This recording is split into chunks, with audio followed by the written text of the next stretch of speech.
You're listening to LA40 with Katerina Cozias, only on LA Talk Radio.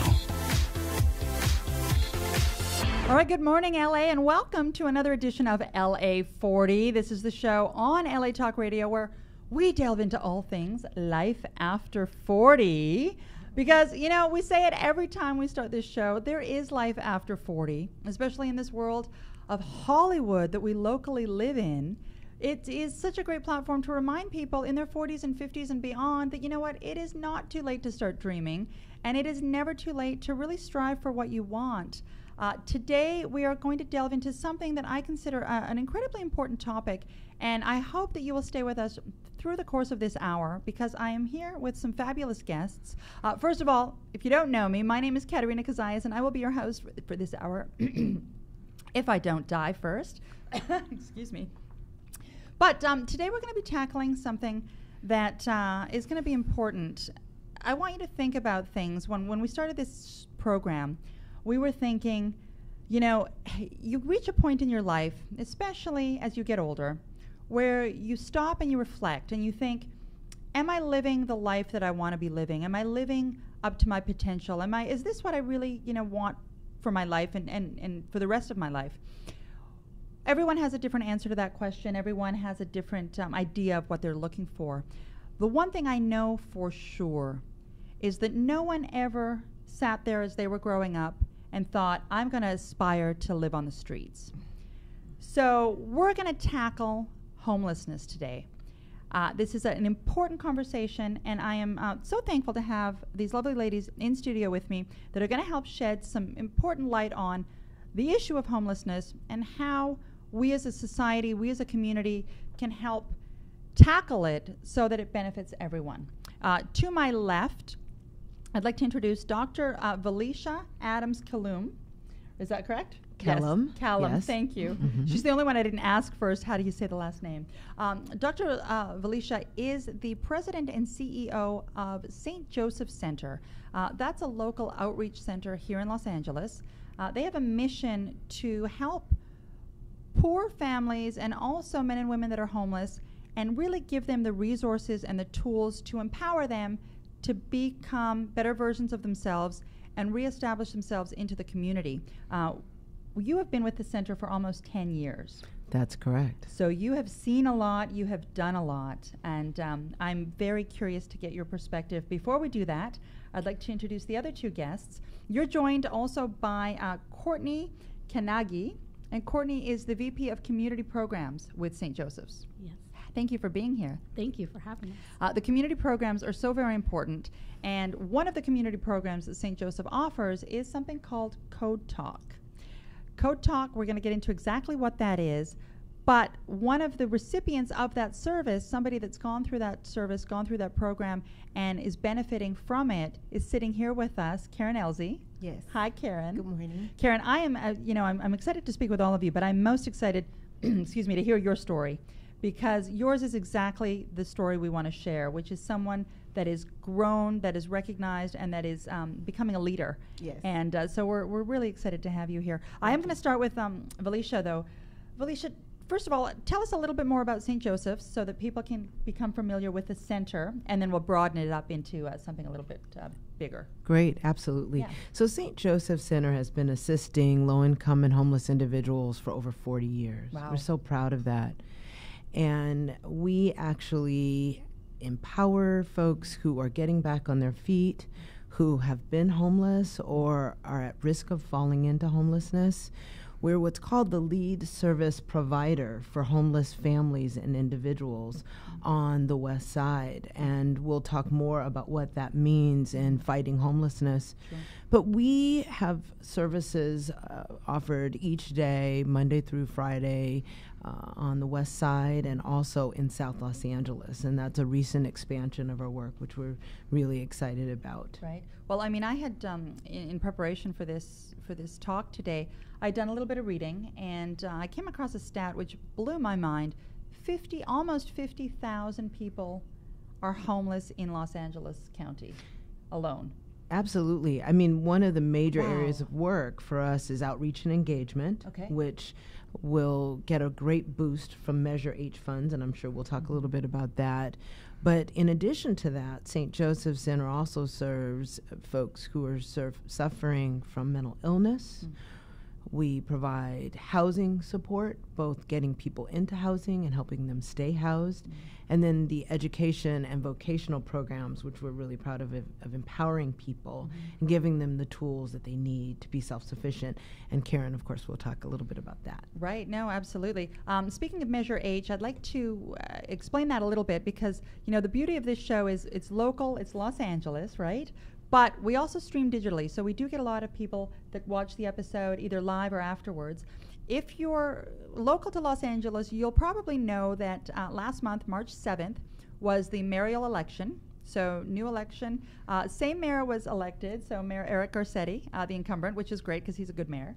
And one of the things on the ballot was this, concept called Measure H, which is specifically a group of, I guess they would be strategies for combating homelessness. Yes. So we were asking people in Los Angeles to vote yes for Measure H.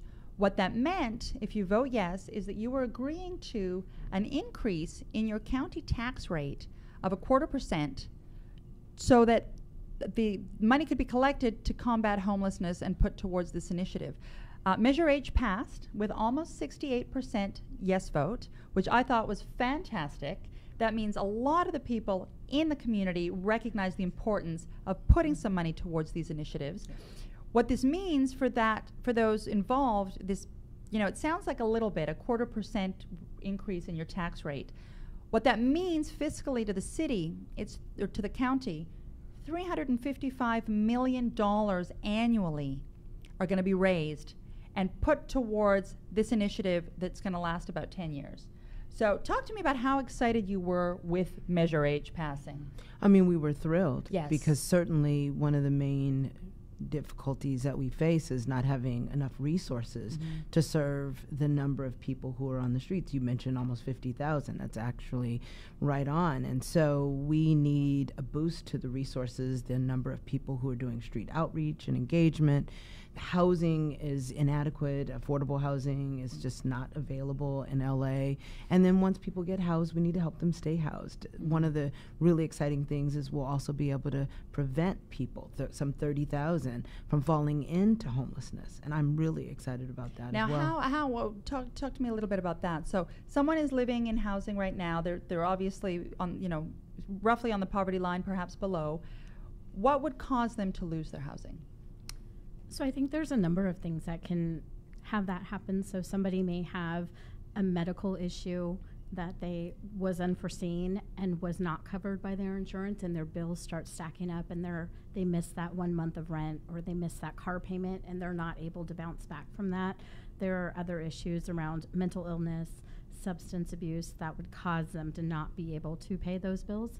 So we do see people fall into that very quickly, and it's very unexpected. I think many of us here in Los Angeles, we do live paycheck to paycheck, and it can happen to anybody at any time. And so to really be prepared for it, these monies going into prevention will help people retain their housing, help them stabilize, help them maintain it so that they can continue to be self-sufficient. So what are some of the community programs that you offer? So some of the community programs that we offer would be our vocational programs, and so a culinary training program. We have our Code Talk program that Karen will talk more about, where we're teaching women to do web design and to be in the tech industry. We also have programs such as our food pantries, so clients can come in, families that are housed and individuals that are housed and need a little bit of help. We have a choice model in our food pantry where they can come in and gather fresh vegetables and eggs and milk and products I have to jump in there because the way St. Joseph's actually landed on my radar, when I moved to Los Angeles, I was coming from Florida.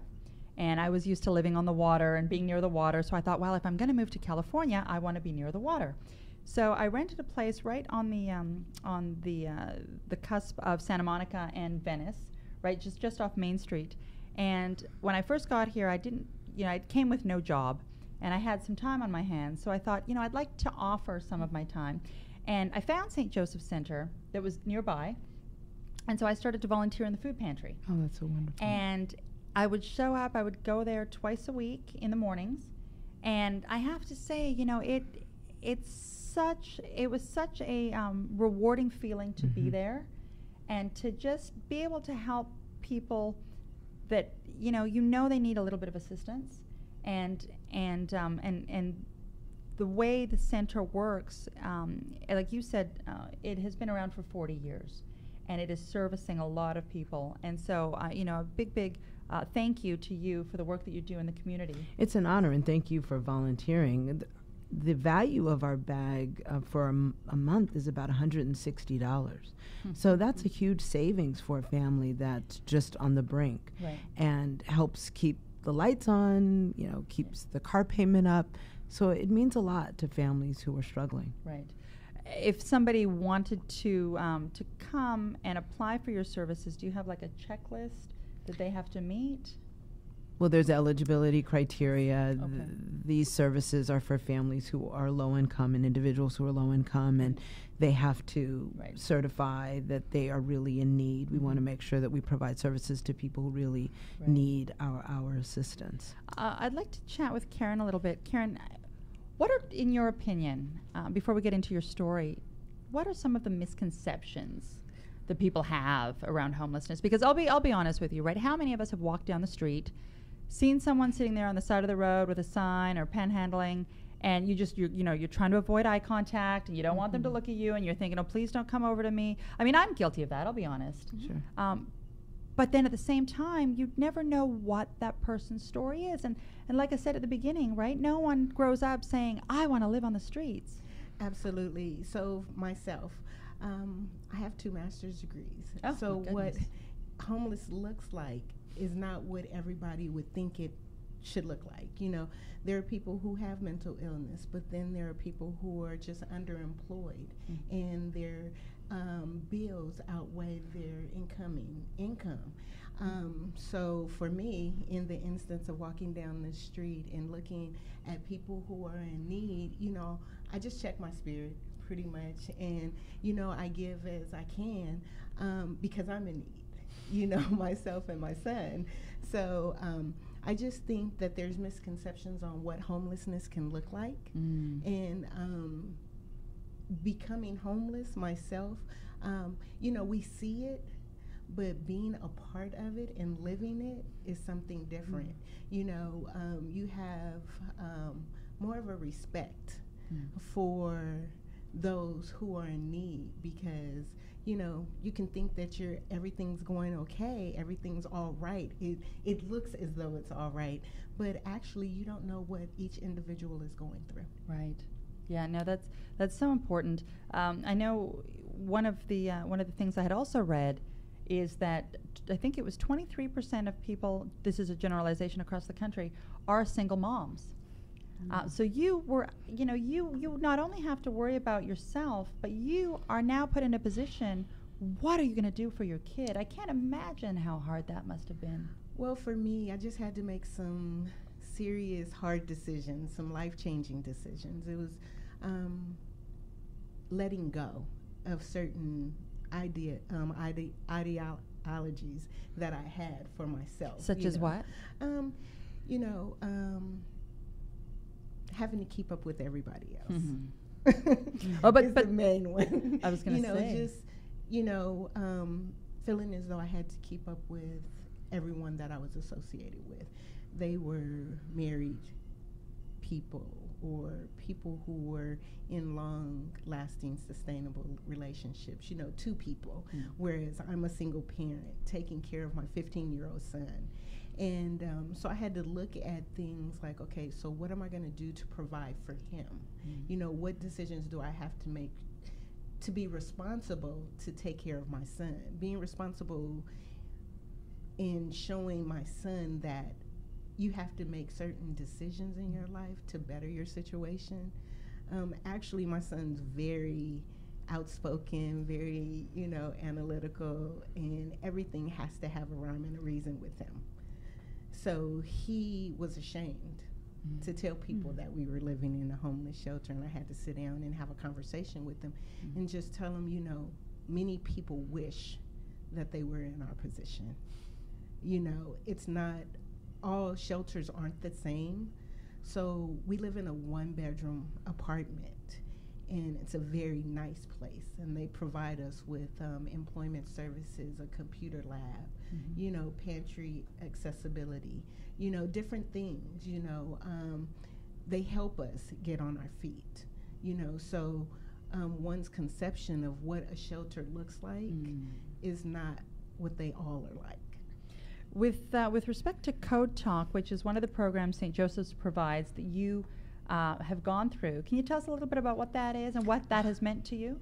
So, one day just doing my employment search, I was handed a brochure and it had Code Talk on it. I had no idea what that meant or what it was, I'm a creative being at heart. That's, I just love movement and color. And so I was like, whatever it is, I'm going to take the bull by the horn in a sense, and I'm just going to step out and I'm going to call this number. And so I called, and the program manager or director, Sharon, she answered the phone, and she just asked me a few questions in regards to my situation. I told her that I was homeless, that I was an educated woman that wanted to take care of her son because I'm a single parent. And she told me, perfect, fill out the application, and I had to go through a series of, interviews. I had to qualify, and it's a program for women of all ages and colors. It doesn't matter your background. And so I was chosen, and just April 13th, our session graduated, and it's been a very rewarding. Woohoo, congratulations. Learning new skills, HTML, just how to code, building websites from scratch. So giving you that practical skill set that you can then go out to the world and say, I can code, I can. And that probably can open you up to a number of different avenues, especially in this dawn of social media and digital age that we live in. Absolutely. Have you been able to find work? Are you looking for work actively? Well, I'm still in the process of looking for work. Okay. Well, you just graduated last week. Yes, I did. The process is ongoing, so it doesn't stop. The Code Talk, the Code Talk course, yes. Sure. I would say that they follow us for a full year after we graduate. So it's not like so you have that support. Yes, it's not like we go through the course and then it's ended. True. So after 15 weeks, we continue to work on your resume and interview skills. Exactly. Fantastic, which is very, which is great because a lot of people still need that support. It's nice to know that you're not just left out to the world again and what do I do? I'm sure that you have cultivated some really fantastic relationships with the other people, the other women in that program. Yes, well, we have accountability. We use one of the tools they gave us, which is a communication tool called Slack. And so we speak we have video chat every Monday and Saturday. And so we are telling each other what we're doing, what our goals are for the week. Great. And then we follow up with that. And we're going to continue it throughout until everyone is employed. So. I love that. I love that. And it's, it's helping people like you, right? Demystifying this image that we have of homelessness, that either somehow you're at fault, right? Or that you're lazy, or that you're incapable.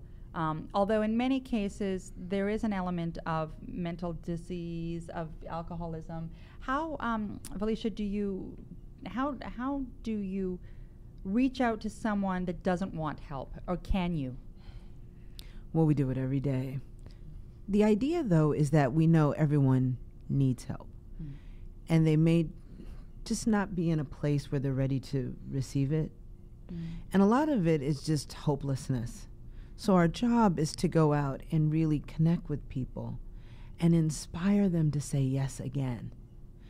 And that's the hardest part of it, is maybe they've been let down and disappointed, and they just don't want to keep opening up their hearts to someone else and saying, you know, they're just going to let me down like everyone else. And our job is to continue to go out there and say, we are that opportunity. Yeah. Give us a shot. And I can speak to that because I came in a year ago. I was depressed.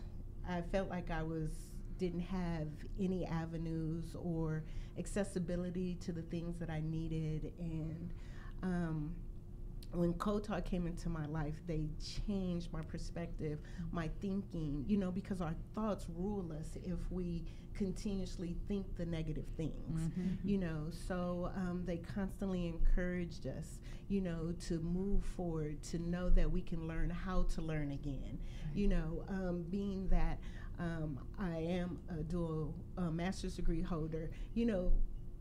I thought I'm never going to go back to school because of the student loan debt, you know, which is big for people, you know, but you have to continue to learn. You have to continue to strive to do better for yourself.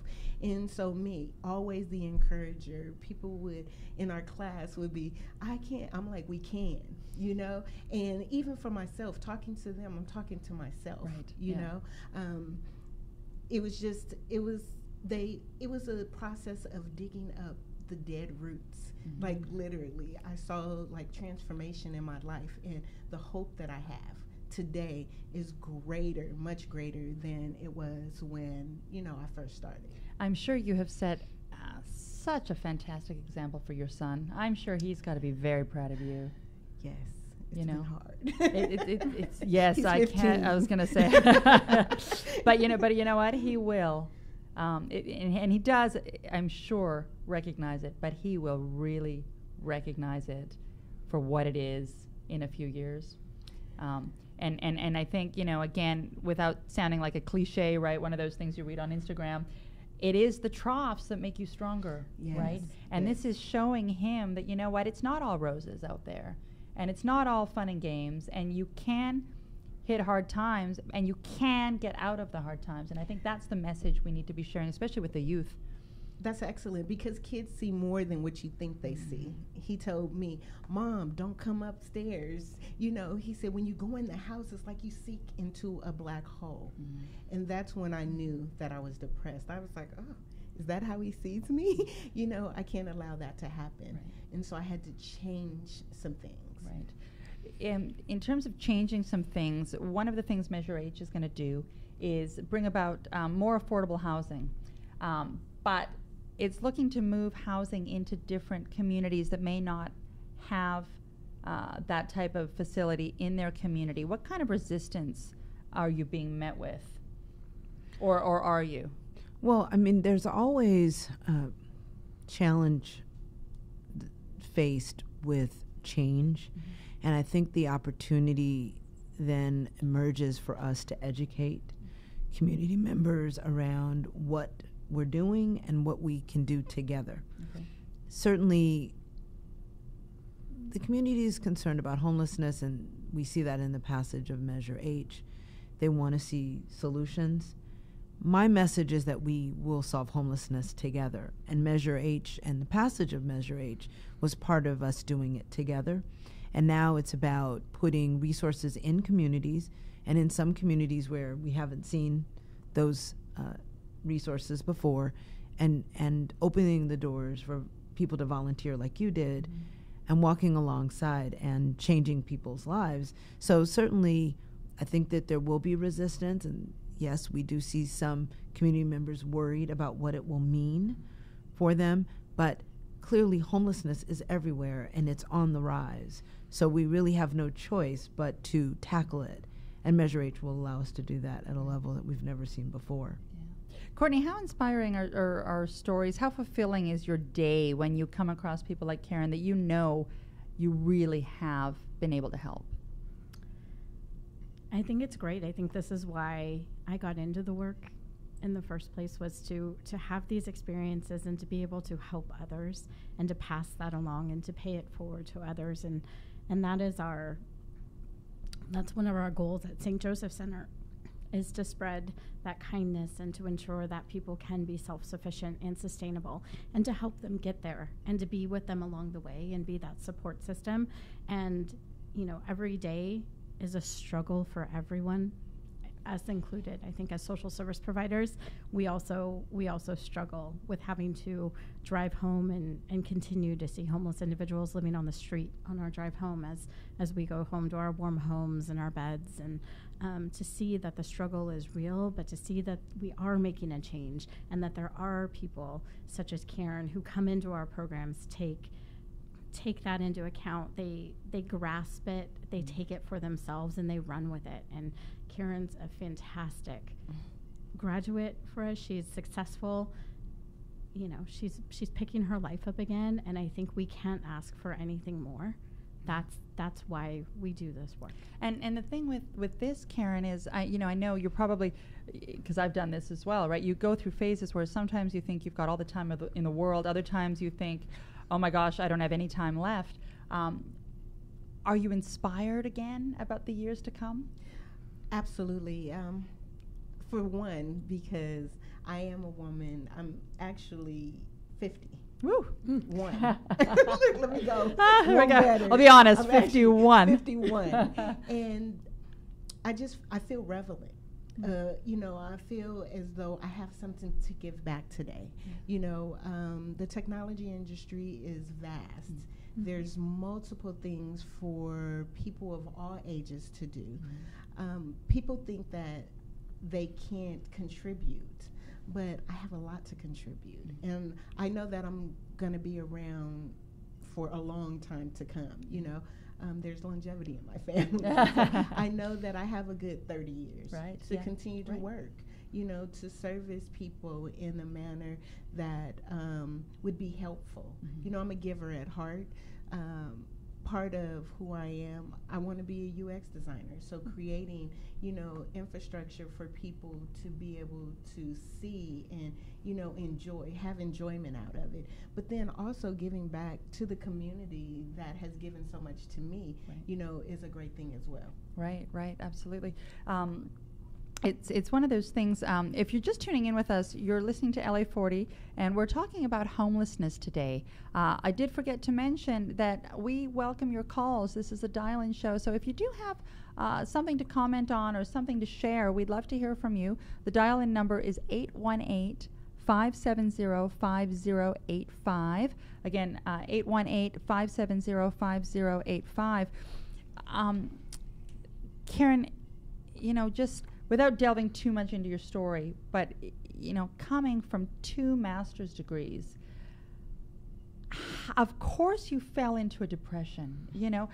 What was it? What was it really? Was it that comment from your son that, Mom, you're going into that black hole? What was it that really, because made you make that switch? I'm going to call this number.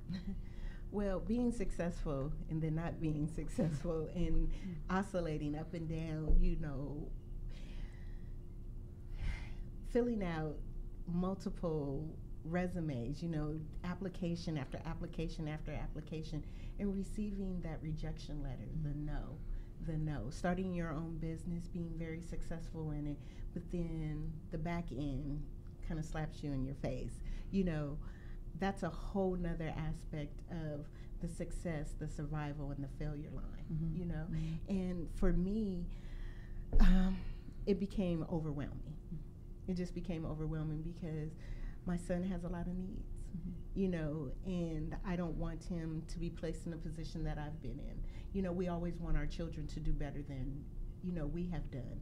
And so just looking at my circumstances and, I'm very transparent in that, It was time for change. Yeah, Yeah. it was time for a change, Right. and I just wanted to do something different and better. I have dreams and aspirations.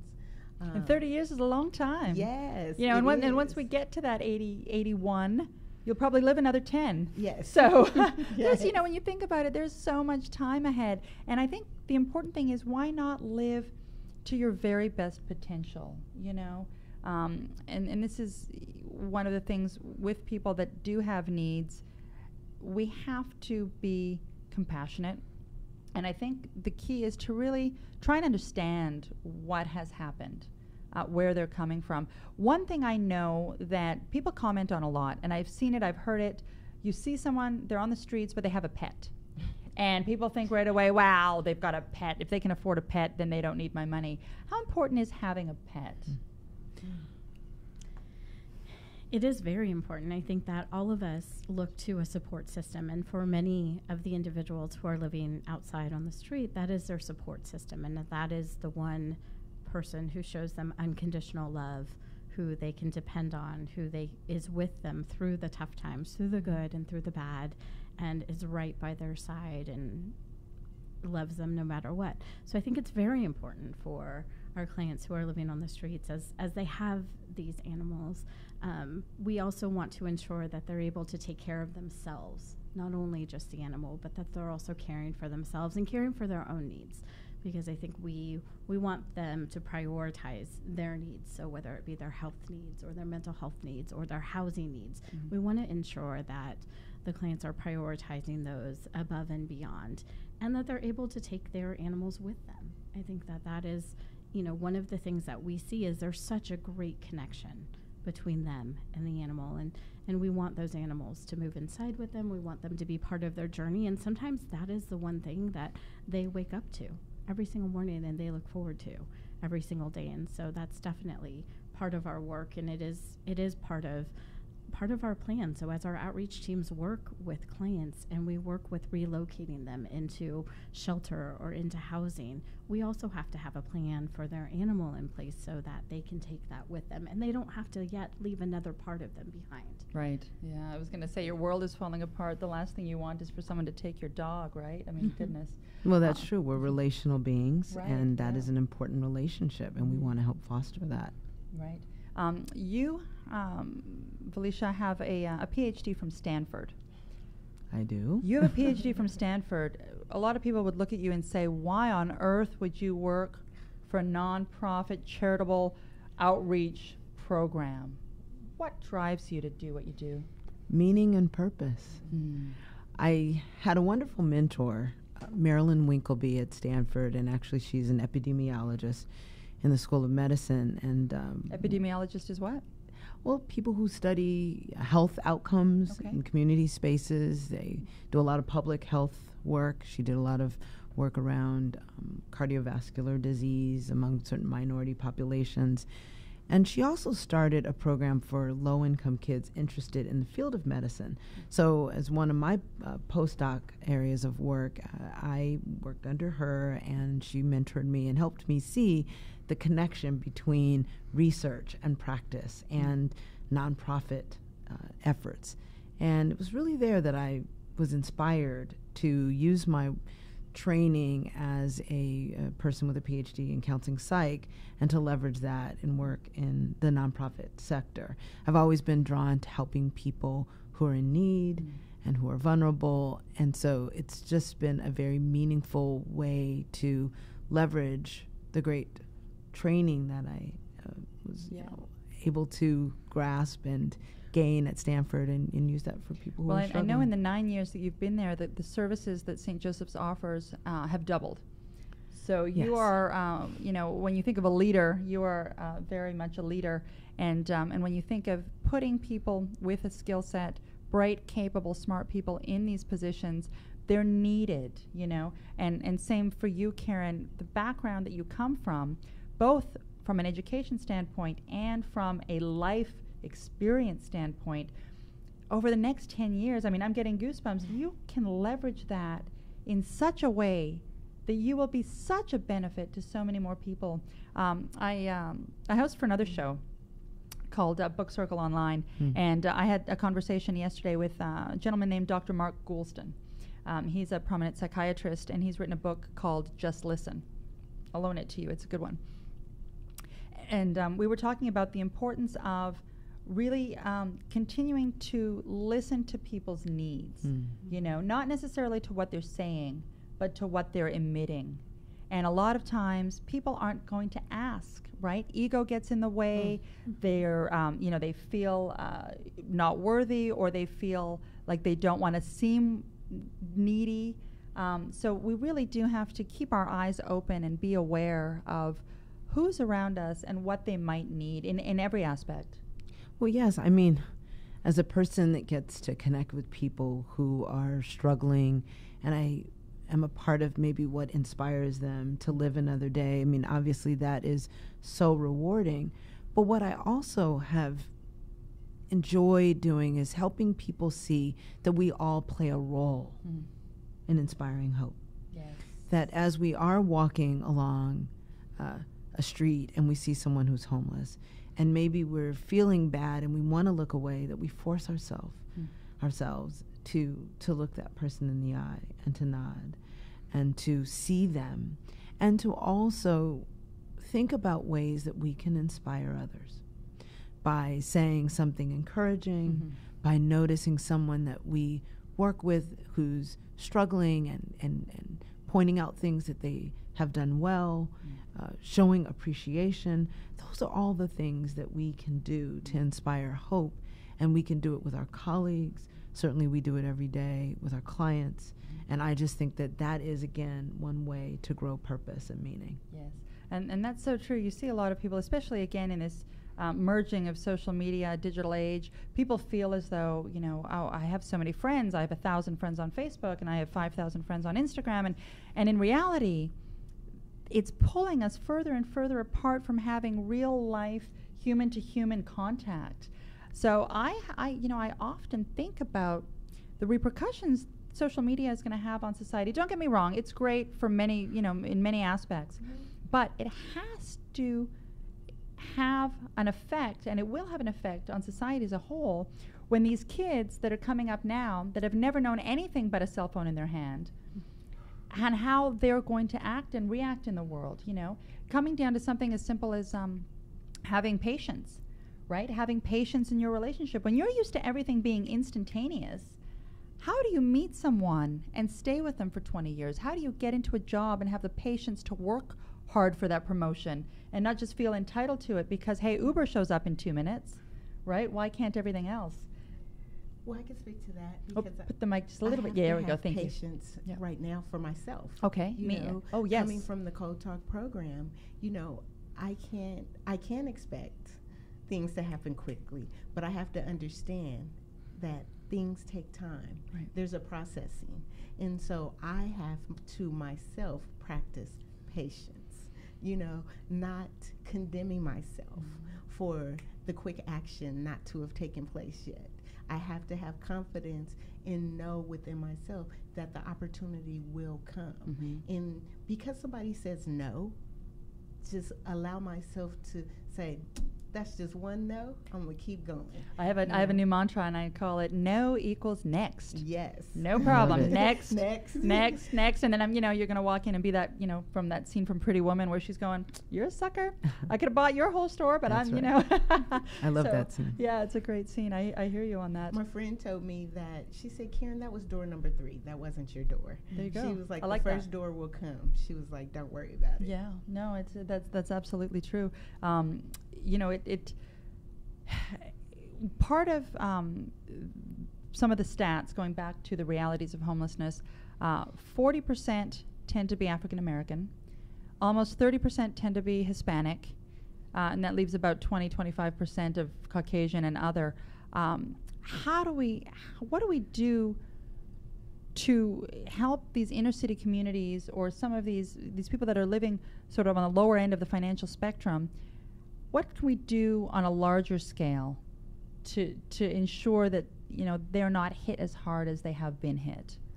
Well, we know homelessness is systemic, and so we're talking about poverty, we're talking about jobs, access to education and training, preventing homelessness, going into the schools, inspiring kids, just like you said, helping them to know that they have a life ahead.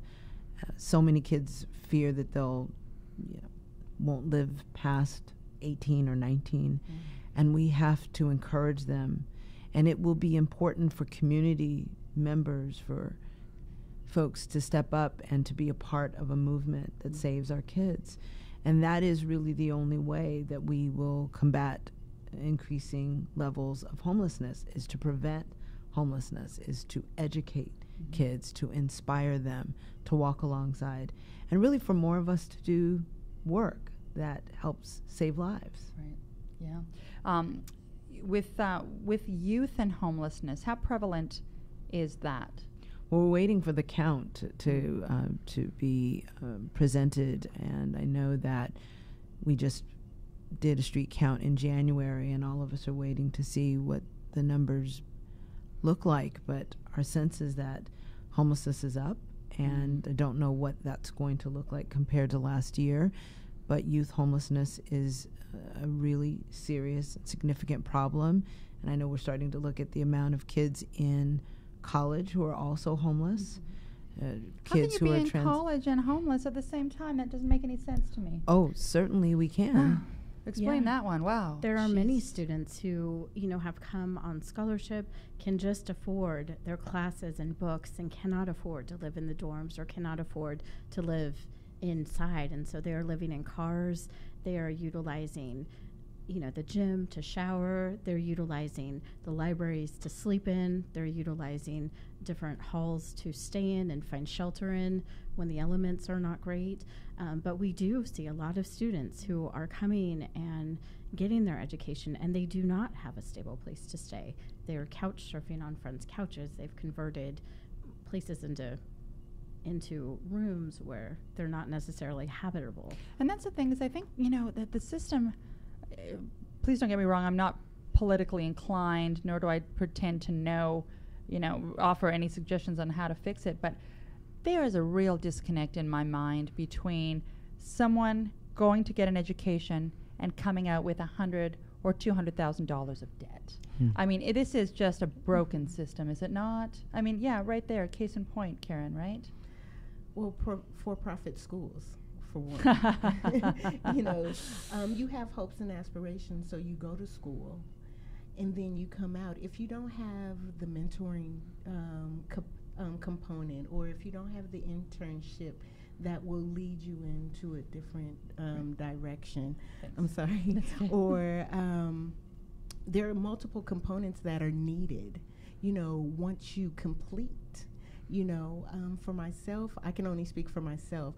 I didn't have those tools in place, and whereas I was looking for them, I feel like some people are more concerned about themselves than others, and so that is an area, as you spoke of, that people need to become more enlightened in what people need, Right. With the passing of Measure H, $355 million sounds like a lot of money. You're probably going to say it's not nearly enough. Well, it's a start. We're really excited about $355 million a year, and certainly it will fill a huge gap. There will still be other needs that will emerge. It's going to take some time to fully address homelessness, but we're so excited about this opportunity to tackle it with additional resources. And I'm so proud of Angelinos for having voted yes. 2/3 of them did vote yes for that, because I think at the end of the day, people are good, and people recognize that others are good and that others are in need, and in ways that we can help. Courtney, there's a nice cafe that St. Joseph's has. It's called Bread and Roses. Can you tell us a little bit about Bread and Roses? Yes, so Bread and Roses is a cafe for our homeless individuals where they make reservations, and we serve 120 meals a day, at 3 different seatings. And so they will come in, make a reservation. It's a sit-down restaurant. It is run primarily by volunteers at St. Joseph Center who come out and serve the meal. They're talking with our guests as they eat. They're really getting to know them and asking them how their day is, checking in with them.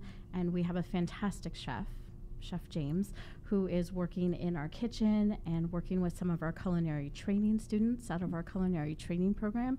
And so at the same time that he is putting out a fantastic and nutritious meal for our clients, he's also teaching our students how to work in a kitchen and in a small space, and how to plate meals and get them out quickly and have them look eye-appealing, have them be delicious, have them be nutritious, and do it on a very minimal budget. We do a lot of our food is coming from donations and from, the West Side Food and Hunger. Sure. Talking about the West Side, and before we do that, actually, the one thing I love about Bread and Roses is that it gives people a sense of dignity, right? You might be on the street, you might be, in an essence, begging for your next meal, but if you have the opportunity to walk into a restaurant, feel like a normal person, feel like you're being respected, that's just mentally so important. Oh, absolutely. And many of our clients have said that it was at that table when a volunteer reached in and poured coffee that they wanted to live again, that it inspired them to keep going. Yeah, it's extraordinary. The West Side, you had touched on that a little bit earlier. Venice area, which is where St. Joseph's, but one of the centers is located. How, it's a concern for citizens that live in that area. But it's also a place that people have flocked. People talk about Venice Beach and the situation on the West Side there. Talk to me a little bit about that. Just in terms of the magnitude of the... Yeah, in terms of the magnitude of the problem and some ways that you feel some of these funds might be able to help that situation. Well, we, again, are really eager to get the results of the count, to know where we stand. But our sense when we just look around, we know homelessness is up and there is great need. We have a wonderful multidisciplinary team that is funded through the Department of Mental Health, Department of Health Services. Our supervisor, Sheila Kuehl, is also investing in a multidisciplinary team that brings a nurse, a social worker, mental health practitioner, peers, all together, someone is from substance abuse, together to connect with people who are on the streets. And we already have over 45 people lined up for housing who've said yes, who've gotten off the streets in interim space, so they're no longer sleeping on the concrete, and they're on their way to actually get housed. And some of them have already been housed permanently of that group. So we're excited about our opportunity, about the future of what we can do together. And we're hoping that the Venice community will really be able to see a change and start to feel better about the situation. Right. Yeah. Karen, last words for anyone, encouraging words for anyone that might be listening that might not be in a place that they would rather be in. That there's hope. There are resources that can assist you if you're willing. Most people, you have to be willing to change and do something better for yourself and those that are affected by your situation. The Co-Talk program, the St. Joseph Center, they're an awesome resource. They have, I think, 3 sessions a year, so it's a phenomenal way to get in. It is for women specifically. Which I think is great, right? Yes, absolutely. Because you don't think of women coders, so this really gives you an edge. Yes. Absolutely. In a male-dominated field. Yes, So we're really happy about that. And I know now who to come to if I'm having an issue with my website and my back office WordPress, right? Well, we'd love that. We'd love to help Yes. people with their websites, and we hope that that's going to be a part of our future, of helping develop websites fantastic. for various companies. Absolutely. Yeah. Courtney, any closing thoughts you'd like to leave the listeners with? No, I just want to say thank you for having us, and I think the work that we are all doing throughout the city and the county is phenomenal, and it is a new day. This is unprecedented. We have never seen the collaborations that are happening now happen in the past. And I'm very excited for the future as Measure H funding comes down, as we begin to put more multidisciplinary teams out on the street, as we continue to tackle the issue of homelessness. There is hope for us out there. Absolutely. Valisha. Well, I guess I love the idea of the over 40 and knowing that there's an opportunity in our 50s, as I'm in my 50s, right, to continue to give back in our 60s and 70s and 80s and 90s, to inspire and to connect. And I'm really glad to be a part of this conversation today and to inspire your listeners to make someone smile, look into someone's eyes, and show care and concern. And I think that's what'll keep us all alive and inspired to continue on another day. Absolutely. It's so very important, and it's so easy to do. You know, smile at someone, pay them a compliment. You don't know what kind of day they're having, and really that costs you nothing. Exactly. Before we leave, St. Joseph's, is there a website that people can come and look at if they're interested in any of the services? Yes, there is. So you can look at www.stjosephctr.org. Okay, perfect. St. Joseph Center, shortened.org. I'm your host, Katerina Cozias. We thank you for being with us. It's always a pleasure here on Thursday mornings where we delve into really important things. If you happen to be over 40, like we said here at this table, there's so much fun life ahead. And if you're not yet 40, well, get ready, because 40, 50, 60, 70, 81 is coming up, and there's lots of fun things that life has in store for us. We thank you for watching. We'll see you again next week. Bye-bye.